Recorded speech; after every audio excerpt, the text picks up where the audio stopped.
ዋንስ ጦርነቱ ከተነሳ በኋላ የኤርትራ መንግስት የሚባል አይኖርም። ይሄን መታወቅ አለበት።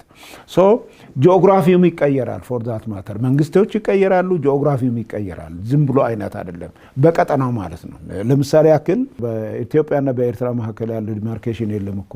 እሱም ራሱ ሌላ ችግር ይፈጥራል። በኋላ ሌላ ችግር ይፈጥራል። ይሄ ይያዛል። የኤርትራ መንግስት አይኖርም። የኤርትራ መንግስት በማይኖርበት ጊዜ ምንድነው ሊመጣ የሚችል? አይኖርም። አዎ አይኖርም። በራሱ ይጠፋል። አይኖርም። ጦርነት አይደለም እንዴ? አሁን እኮ ጦርነት በሚሆንበት ጊዜ ሎክ ደጀንና ፍሮንት የሚባል ነገር የለም። በዚህ ዘመን የሚፈጠር ጦርነት ደጀንና ግንባር የሚባል የለውም። ሁሉም ግንባር ናቸው። ይሄ ማለት ምንድን ነው? አስመራና በባድመ አካባቢ ያለው ግንባር አስመራ ደጀን ሆኖ ባድመ ግንባር ሊሆን አይችልም። ሁለቱም ግንባር ናቸው። ካርቱም ደጀን ሆኖ አልፋሻ ግንባር አይሆንም። ሁሉም አንድ ናቸው። ስለዚህ የሚሆነው ነገር ምንድን ነው?